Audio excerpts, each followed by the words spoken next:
अस्सलामुअलैकुम दोस्तों, कैसे हैं आप सब। मेरा नाम है मसूद फ़ारूक और मैं आपको इंडियन पॉलिटी पढ़ा रहा हूँ। हम यूनियन एग्जीक्यूटिव पढ़ रहे हैं और यूनियन एग्जीक्यूटिव में हमने प्रेसिडेंट का पोर्शन ख़त्म किया है। याद दिलाने के लिए मैं आपको बता दूं, यूनियन एग्जीक्यूटिव जो है इंडियन कॉन्स्टिट्यूशन में आर्टिकल 52 से आर्टिकल 78 तक डील करते हैं। प्रेसिडेंट वाला पोर्शन हमने कंप्लीट किया है प्रीवियस लेक्चर में। उनके पावर्स एंड फंक्शंस, उनकी duties, relation with the government, सब कुछ हमने डिस्कस किया हुआ है हमारे लास्ट वीडियो में। आज हम बात करेंगे जो रेस्ट ऑफ द टॉपिक्स है एग्जीक्यूटिव के, जैसे vice president of India, prime minister of India, council of ministers and types of ministers, और फाइनली हम डेफिनेशन बताएंगे जनरल अटॉर्नी के। शुरुआत करते हैं हम वाइस प्रेसिडेंट ऑफ इंडिया से। देखिए, मैंने आपको हर एक लेक्चर में बोला है, जहाँ पर मुझे ज़रूरत लगी थी, कि हमारे जो फाउंडिंग फादर्स थे कॉन्स्टिट्यूशन के, उन्होंने जो है बहुत सारे देशों से, बहुत सारे कंट्रीज से और बहुत सारे कंट्रीज़ के कॉन्स्टिट्यूशन से इंस्पिरेशंस ली है।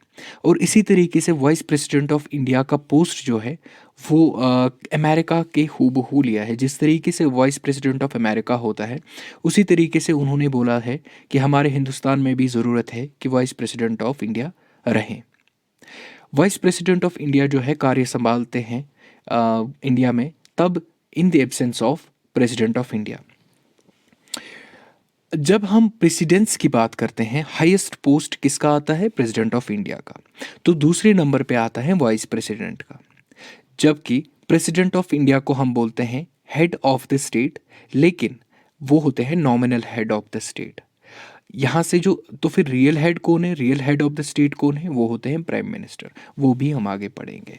तो चलिए देखिए, prime vice president of India के साथ कौन सा आर्टिकल डील करता है कॉन्स्टिट्यूशन ऑफ इंडिया का? वो है article 63 of the constitution of India. किसको डिफाइन करता है? पोस्ट ऑफ वाइस प्रेसिडेंट को। ठीक है, ओके। तो चलिए आप देखते हैं हम how the vice president is elected in India. किस तरीके से वाइस प्रेसिडेंट को इलेक्ट किया जाता है, यानी उनका इलेक्शन कैसे होता है हिंदुस्तान में।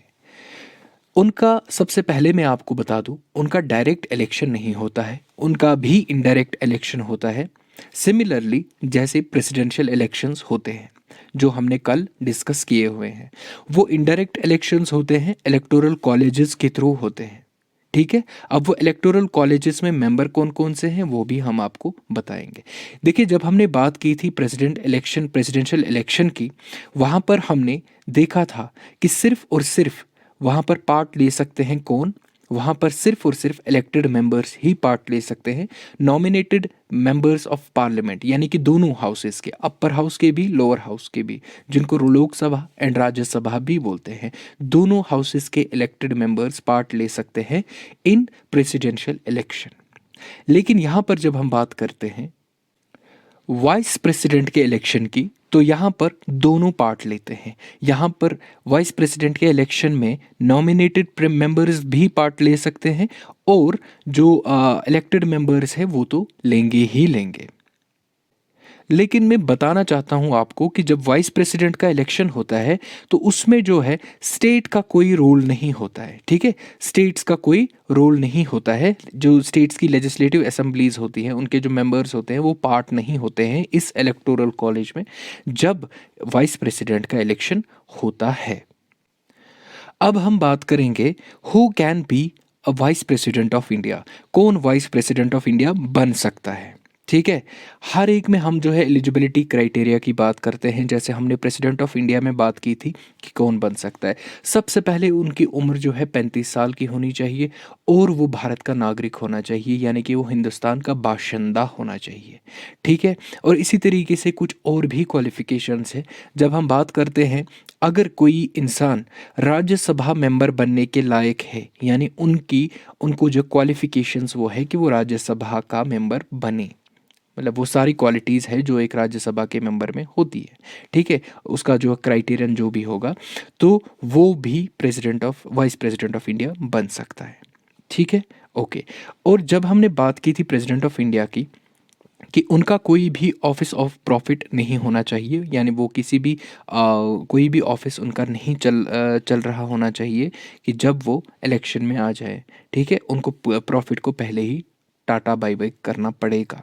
तो ये होती है कुछ जनरल क्वालिफिकेशंस जो वाइस प्रेसिडेंट ऑफ इंडिया बनने के लिए ज़रूरी होती है।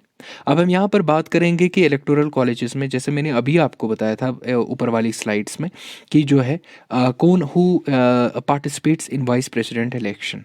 तो इनका जो इलेक्टोरल कॉलेज होता है, जाहिर सी बात है इलेक्शन इनडायरेक्ट होता है जैसा मैंने अभी बोला था, तो उसमें मेंबर्स जो होते हैं इलेक्टेड मेंबर्स और from the Lok Sabha and Rajya Sabha दोनों हाउसेस के होने चाहिए, और उसमें नॉमिनेटेड मेंबर्स भी पार्ट ले सकते हैं दोनों हाउसेस के, ठीक है, ओके। साथ ही में हम देखेंगे what is the term of office of vice president, यानी कि कितने टाइम के लिए वाइस प्रेसिडेंट जो है अपना कार्य संभाल सकते हैं। देखिए उनका टेन्योर जो होता है 5 साल के लिए होता है, 5 साल के लिए उनका पीरियड होता है जब से वो इलेक्ट हो जाते हैं as a vice president of India, ठीक, ओके। तो अब हम कुछ देखेंगे the other ways where the vacancy is created in the office of the vice president. कब जो है वाइस प्रेसिडेंट का पद खाली हो जाता है, कब वो वैकेंसीज आ जाती है। तो इसमें जब हम बात करेंगे पहले ही, जब उनका टेन्योर ख़त्म होता है, यानी कि उनके 5 साल कंप्लीट होते हैं, तो जाहिर सी बात है हमें फिर अगला इलेक्शन करना पड़ेगा और अगले वाइस प्रेसिडेंट को चुनना पड़ेगा। और दूसरा जब हम देखेंगे व्हेन ही रिज़ाइंस, अगर वो किसी भी कारण की वजह से रिज़ाइन करते हैं तो फिर हमें ज़रूरी नया वाइस प्रेसिडेंट चुनना पड़ेगा। और अगर उनको रिमूव कर दिया गया है तो उधर भी वैकेंसी खाली हो गई, then we have to re elect the post for the post of the vice president, ठीक है, ओके। किसी की डेथ हो जाती है या इलेक्शन जो है वाइड हो जाता है वाइस प्रेसिडेंट का, तो उस लिहाज से भी जो है वाइस प्रेसिडेंट को चुनना हमें ज़रूरी होता है और उनका जो वैकेंसी खाली हो जाता है, ठीक है, ओके। अब यहाँ पर कुछ इम्पॉर्टेंट सवालात मैं आपके लिए लाया था, मुझे ये कहीं से मिले थे तो मैंने सोचा मैं आपके साथ ये शेयर करूँ। देखिए कुछ इम्पॉर्टेंट सवाल, मतलब आपके नॉलेज के लिए, is vice president of India the chairman of Rajya Sabha? तो आंसर है yes, vice president of India is ex officio chairman of Rajya Sabha, ठीक है, ओके। अब हम दूसरा देखेंगे, when can vice president acts as a president, कब वो एज अ प्रेसिडेंट एक्ट करेंगे? तो जब जाहिर सी बात है जब प्रेसिडेंट का ऑफिस वैकेंट होगा तो उस टाइम जो है वाइस प्रेसिडेंट ऑफ इंडिया कार्य संभालते हैं, किनका? प्रेसिडेंट ऑफ इंडिया का, ठीक, ओके। तो जब कैसे वो उनका जो है कैसे वैकेट होगा, कैसे उनका ऑफिस खाली होगा? तो देखिए यहाँ पर प्रेसिडेंट जो है उनको, 1 सेकेंड, प्रेसिडेंट अगर रिज़ाइन देता है, प्रेसिडेंट को अगर निकाला जाता है, यानी इम्पीचमेंट ऑफ द प्रेसिडेंट होता है, उनकी डेथ हो जाती है या बीमारी की वजह से वो अपना जो है ऑफिस नहीं आते हैं, तो इस वजह से तब तक जो है वाइस प्रेसिडेंट पद उनका संभाल सकते हैं। अब सवाल आता है कि वाइस प्रेसिडेंट जो है कितनी देर तक उनका पद संभाल सकते हैं? तो आंसर है नॉट मोर देन 6 मंथ्स, 6 महीने से ज़्यादा वो नहीं करने चाहिए, 6 महीने से ज़्यादा वो पद नहीं संभाल सकते हैं, किनका? जो है प्रेसिडेंट का, प्रेसिडेंट ऑफ इंडिया का, ठीक है, ओके। और एक क्वेश्चन है, can vice president act as himself as the president simultaneously? The answer would be no. क्यों?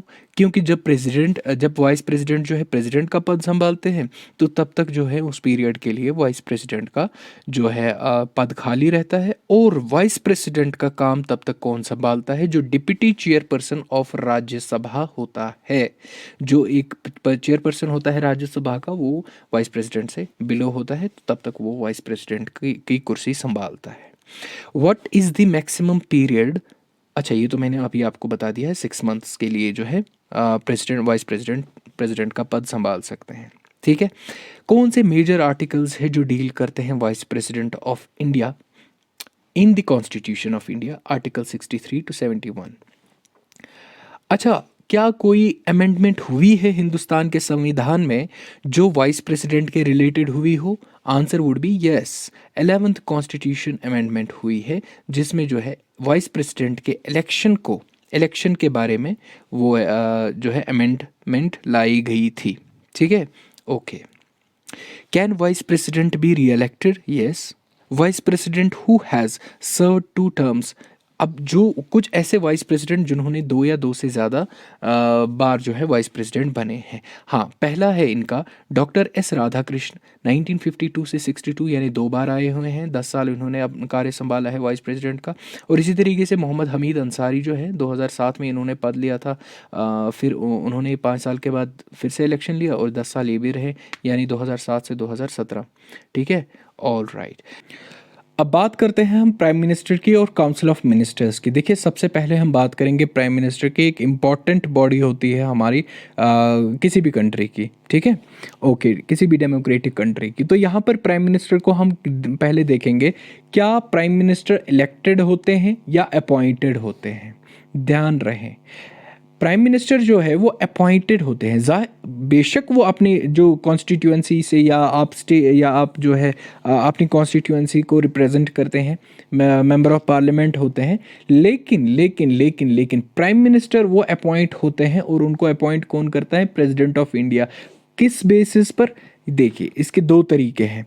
या तो उनकी पार्टी ने बहुत सारी सीट्स, मेजॉरिटी में वो उन्होंने सीट्स हासिल की होगी, तो वो प्राइम मिनिस्टर बन सकता है, उनको प्रेसिडेंट वहाँ पर इनवाइट कर सकता है कि आप सरकार बनाइए।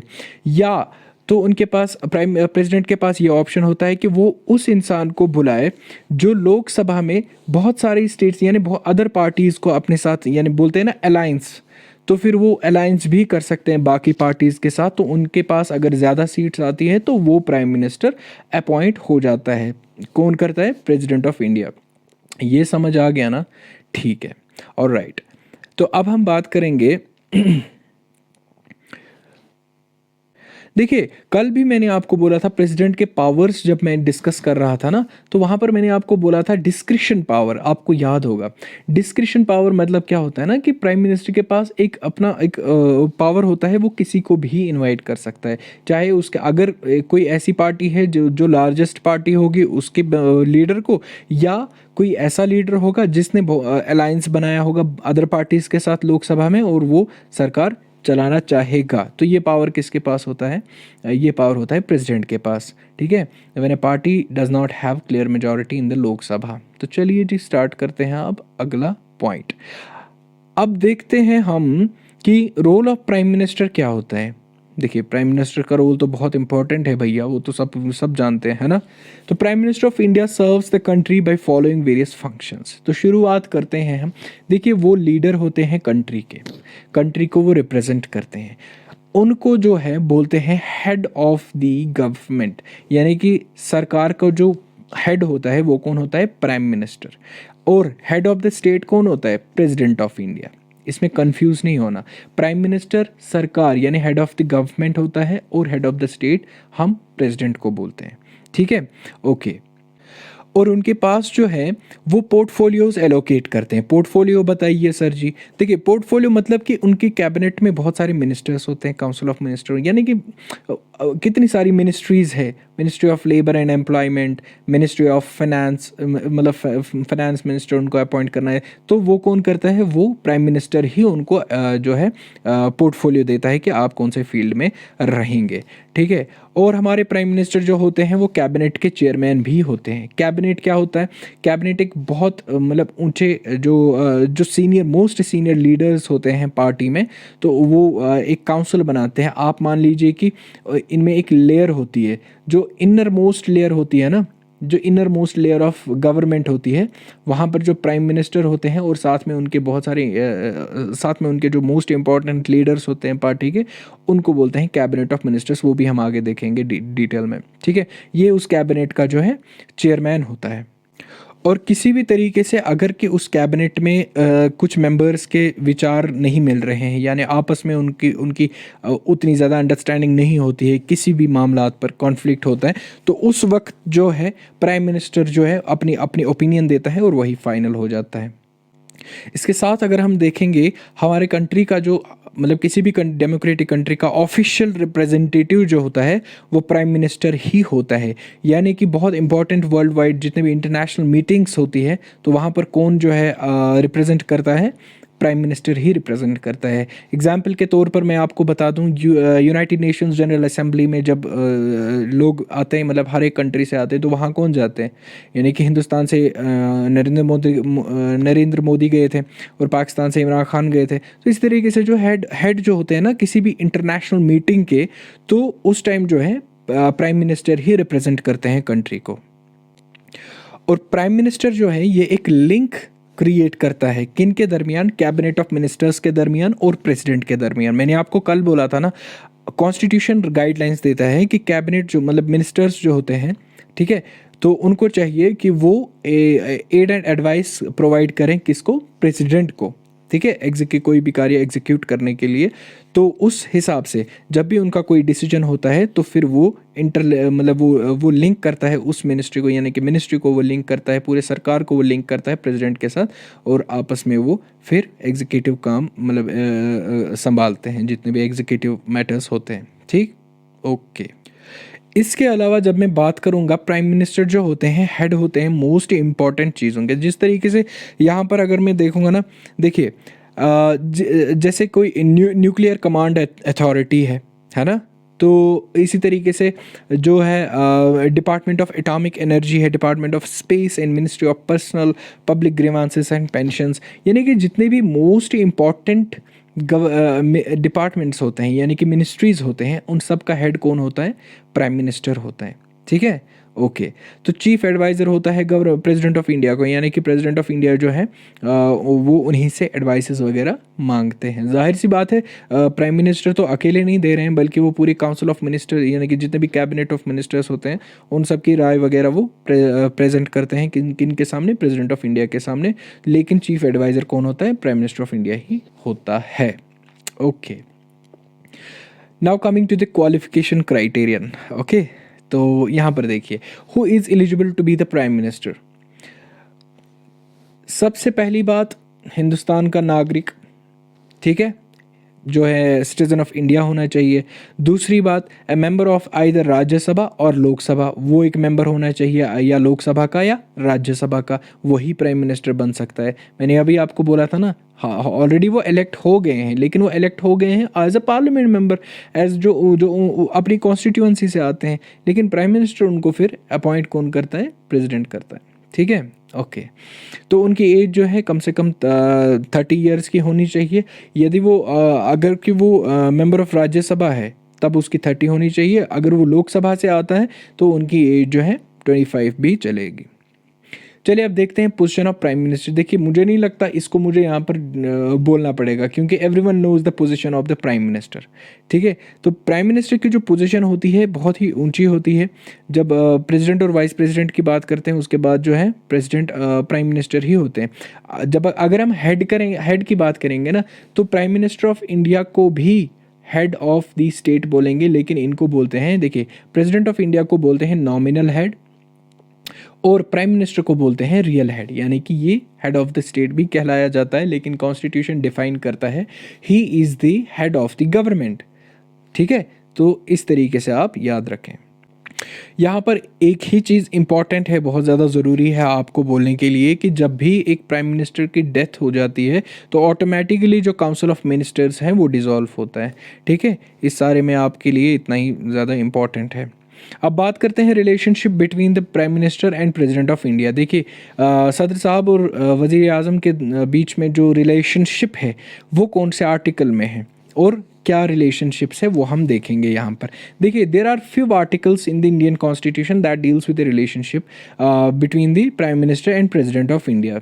तो यहाँ पर हम देखेंगे सबसे पहले आर्टिकल 74 क्या बोलता है। आर्टिकल 74 हम जब पढ़ते हैं ना तो ये बोलता है कि जो प्रेसिडेंट होता है और प्राइम मिनिस्टर होता है उनके बीच में जो मतलब जो आपस में जो ताल्लुकात है वो ये डिफाइन करता है। आर्टिकल 74 में बोलता है कि प्राइम मिनिस्टर और उनके साथ जो काउंसिल होते हैं मिनिस्टर्स की, वो एडवाइस दे किसको? वो advice they president of India को कोई भी एग्जीक्यूटिव काम करने के लिए। ठीक है, तो ये कौन बताता है? Article 74 sorry.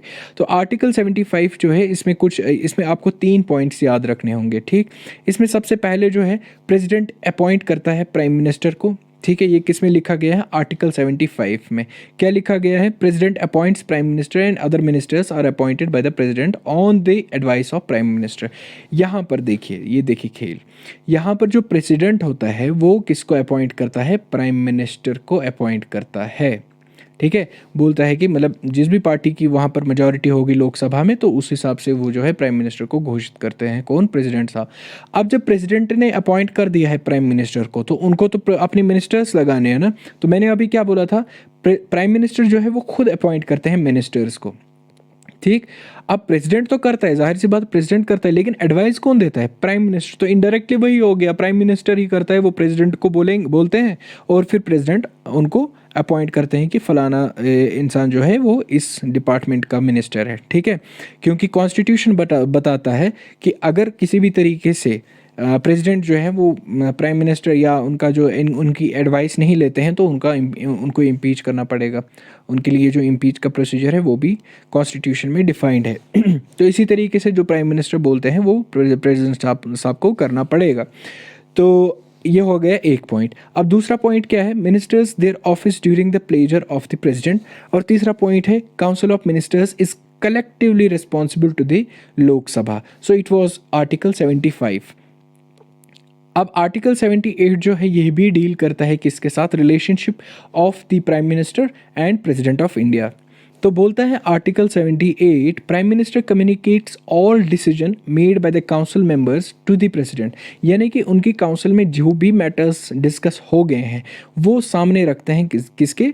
President of India के। So that president can also refer issues for the consideration of the council of members. तो बाकी जितने भी सारे काउंसिल के मेंबर्स के इशूज़, काउंसिल ऑफ मेंबर्स के इशूज़ होंगे, वो भी प्रेसिडेंट साहब किसके साथ डील करेंगे? प्राइम मिनिस्टर के साथ डील करेंगे। जाहिर सी बात है, क्योंकि वही रिप्रेजेंट करते हैं किसको? काउंसिल ऑफ मेंबर्स को। ऑलराइट, सो यहाँ पर हम देखेंगे कि काउंसिल ऑफ मिनिस्टर्स हम अभी बोल रहे थे, तो काउंसिल ऑफ मिनिस्टर्स है क्या एक्चुअल में? ठीक है, तो देखिए यहाँ पर काउंसिल ऑफ मिनिस्टर्स जो है ना, यहाँ पर एक सवाल बनता है आपका कि which article of the constitution of India deals with the council of ministers. तो आपका ये याद रखना चाहिए कि 74 and 75 is dealing with the council of ministers. Here you can see, देखिए यहाँ पर भी है मेंशंस हाउ प्राइम मिनिस्टर किस तरीके से जो है काउंसिल बनाएगी, कौन बनाएगा? प्राइम मिनिस्टर बनाएगा, प्रेसिडेंट बनाएगा, अपॉइंट करेगा with the advice of prime minister, है ना। आर्टिकल 74 में जो है काउंसिल ऑफ मिनिस्टर्स का जिक्र आ गया। तो यहाँ पर आप देखेंगे, यहाँ पर जो है आर्टिकल 75 में अगर आप देखेंगे थर्ड सब क्लॉज, तो उसमें भी ये बोलते हैं काउंसिल ऑफ मिनिस्टर्स जो है वो लोकसभा के they are collectively responsible to the Lok Sabha. तो यानी कि आर्टिकल 74 एंड आर्टिकल 75 ये दो आर्टिकल्स ऐसे हैं जहाँ पर इंडियन कॉन्स्टिट्यूशन में जहाँ पर काउंसिल ऑफ मिनिस्टर्स को जिक्र किया गया है। ठीक, तो यहाँ पर मैंने आपको ये सारी चीज़ें ऊपर बता दी है। Okay, so they are appointed by the president on the advice of prime minister. Clear? Alright, अब ये collectively responsibility of the council of ministers क्या होता है? इसका ये मतलब होता है कि काउंसिल ऑफ मिनिस्टर्स जो है ना वो जिम्मेदार होते हैं लोकसभा के। ठीक है, मतलब क्या है इसका? जब आप आर्टिकल 73 सब क्लॉज 3 देखेंगे इंडियन कॉन्स्टिट्यूशन का, वहाँ बोलते हैं कि काउंसिल ऑफ मिनिस्टर्स जो है it shall be collectively responsible to the Lok Sabha. अगर मैं आपको सरल भाषा में बताऊं यानी इजी लैंग्वेज में बताऊं, तो वो ये कहते हैं कि जब किसी भी सरकार में कॉन्फिडेंस कम होता है यानी कि ख़त्म होता है, when A ministry losses the confidence in Lok Sabha, तो उनको जो है उसी वक्त रिज़ाइन देना चाहिए। ठीक है, अब कैसे पता चलेगा कि उनका जो है मतलब किस तरीके से उनका कॉन्फिडेंस जो है लॉस हो गया है? कोई भी इम्पॉर्टेंट पॉलिसी अगर उन्होंने बनाई यानी कि बिल उन्होंने बनाई है, अब फिर वो उसको रिजेक्ट करते हैं, दैट मीन्स कि उनको उनका कॉन्फिडेंस जो है that expresses the loss of confidence of the ministry. समझ आ गया? ठीक है, तो यही होता है। इस तरीके से जो राज्यसभा के भी मेंबर्स होते हैं उनको भी रिज़ाइन देना अनिवार्य है, मतलब ज़रूरी होता है उस वक्त पर जबकि एक गवर्नमेंट का एक कॉन्फिडेंस लॉस होता है। तो यही होता है कि मतलब इसी तरीके से बोलते हैं काउंसिल ऑफ मिनिस्टर्स जो है वो रिस्पॉन्सिबल होते हैं लोकसभा के, क्योंकि वो डिज़ोल्व होगी, जाहिर सी बात है। तो चलिए जी आगे चलते हैं। अब हम बात करेंगे टाइप्स ऑफ मिनिस्टर्स की। मिनिस्टर्स के जो है कितने टाइप्स होते हैं। कितने टाइप्स है किसके? मंत्रालय। नहीं, मंत्रालय नहीं, ये टाइप्स ऑफ मिनिस्टर्स कहते हैं। अब देखिए यहाँ पर मिनिस्टर्स के हमारे पास डिफरेंट टाइप्स है। जनरली हमारे पास 4 टाइप्स हैं, ठीक है, 4 टाइप्स। सबसे ऊंचा ओहदा जो होता है वो होता है किनका? कैबिनेट मिनिस्टर्स का। यानी कैबिनेट मिनिस्टर्स जो होते हैं ना, ये बहुत ज़्यादा इंपॉर्टेंट लीडर्स होते हैं अपनी पार्टी में, और ये जो है पार्टिसिपेट करते हैं हर एक कैबिनेट मीटिंग में, जिसका हेड कौन होता है? प्राइम मिनिस्टर होता है। तो ये जो इंपॉर्टेंट पॉलिसीज़, इंपॉर्टेंट लॉज वगैरह, ये सब कुछ मतलब यही डिसाइड करते हैं कि किस तरीके से सरकार चलानी है। तो उनको क्या बोलते हैं? Cabinet minister. जिस तरीके से मैं आपको बोलूं कि होम मिनिस्टर होता है, डिफेंस मिनिस्टर होता है, फाइनेंस मिनिस्टर होता है, और जितने भी सारे इंपॉर्टेंट मिनिस्टर्स होते हैं वो सब आते हैं किसमें? कैबिनेट मिनिस्टर्स में। यानी कि ये एक खास ग्रुप होता है इनका, क्या नाम है इनका, मतलब किसी भी सरकार का, जो प्राइम मिनिस्टर के साथ मीटिंग वगैरह पॉलिसीज़ करते हैं, ठीक है। Okay, now coming to the next, which is the Minister of State with independent charge. Minister of state with independent charge का मतलब ये होता है कि वो कैबिनेट के अंदर काम नहीं करता है, लेकिन अगर उसके डिपार्टमेंट में, यानी अगर उसकी मिनिस्ट्री में कोई इंपॉर्टेंट चीज़ आ जाता है जो कि कैबिनेट वालों को डिस्कस करनी है, तो इस बंदे को, जो minister of state with independent charge होता है, उसको खास तौर पर कैबिनेट मीटिंग में बुलाया जाता है किसी पर्टिकुलर रीज़न की वजह से, ठीक है। अदरवाइज ये कैबिनेट के अंडर काम नहीं करता है। जब हम बात करते हैं मिनिस्टर ऑफ स्टेट की, जो स्टेट का मिनिस्टर होता है, तो वो कैबिनेट के अंडर ही काम करता है। किसी भी तरीके से जो उनका जो कैबिनेट बोलेगा वही उनको करना है, ठीक है। उनका इंडिपेंडेंट चार्ज नहीं होता है। All right, so now coming to the last, fourth, यानी कि डिप्टी मिनिस्टर जिसको हम बोलते हैं। डिप्टी मिनिस्टर जो होता है ना, he is the minister who works under the cabinet और स्टेट मिनिस्टर। या तो वो डायरेक्ट कैबिनेट से मिला हुआ होगा, यानी उनके अंडर काम करता है, या तो फिर वो मिनिस्टर ऑफ स्टेट के अंडर काम करता है, ठीक है।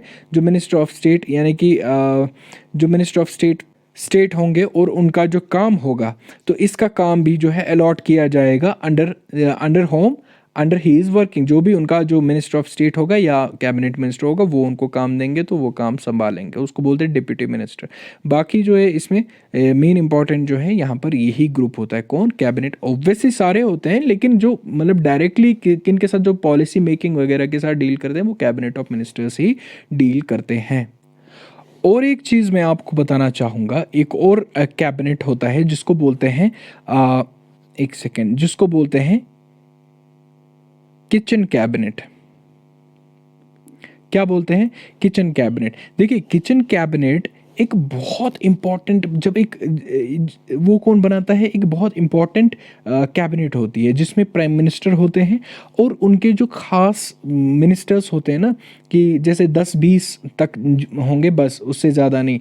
15 to 20 जब हम बात करें, मतलब ओनली अप टू 15 to 20 उसके मेंबर्स होते हैं। और ये कब करते हैं? ये जो किचन कैबिनेट कब बैठती है? ये किचन कैबिनेट तब बैठती है जब मोस्ट इम्पॉर्टेंट इश्यूज डिस्कस करने होंगे।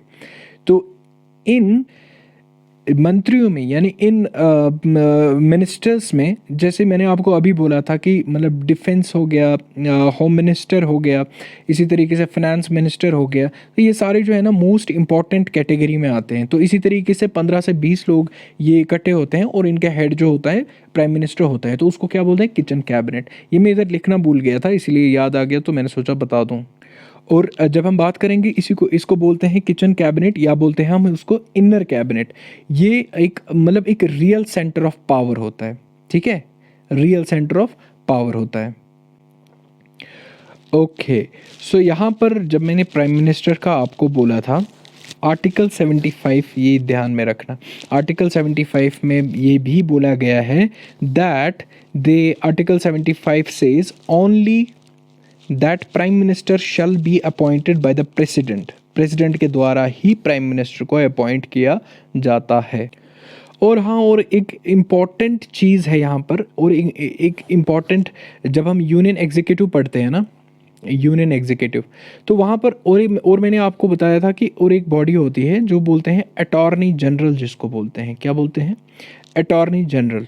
अटॉर्नी जनरल क्या होता है ना, ये भी एक हस्ती होती है किसमें, यूनियन एग्जीक्यूटिव में, जिनको कौन, जो article 76 of Indian constitution, article 76 is dealing with the attorney general, ठीक है, अटॉर्नी जनरल बोलता है, इंडियन कॉन्स्टिट्यूशन का आर्टिकल 76 बोलता है अटॉर्नी जनरल के बारे में। और अटॉर्नी जनरल को कौन अपॉइंट करता है, प्रेसिडेंट ऑफ इंडिया ही उनको अपॉइंट करता है। और उनकी क्वालिफिकेशन क्या होनी चाहिए, उनकी एलिजिबिलिटी ऐसी होनी चाहिए कि वो सुप्रीम कोर्ट का जज बनने के लायक होने चाहिए, तभी वो अटॉर्नी जनरल बन सकते हैं। So it was all about the union executive. Union executive यहाँ पर ख़त्म होता है, और साथ ही साथ में मैंने आपको कुछ इंपॉर्टेंट क्वेश्चंस भी बोले हैं, लेकिन क्वेश्चंस की एमसीक्यू सीरीज जो है वो तो अलग से ऑब्वियसली आनी है। तो यहाँ पर आपका यूनियन एग्जीक्यूटिव ख़त्म हो गया। अब हम देखेंगे नेक्स्ट टॉपिक कौन सा है। इंशाल्लाह कल हाजिर होंगे आपको नेक्स्ट लेक्चर लेकर के आपके सामने। ठीक है, टिल देन खुदा हाफिज़, पढ़िए आप। Thank you so much.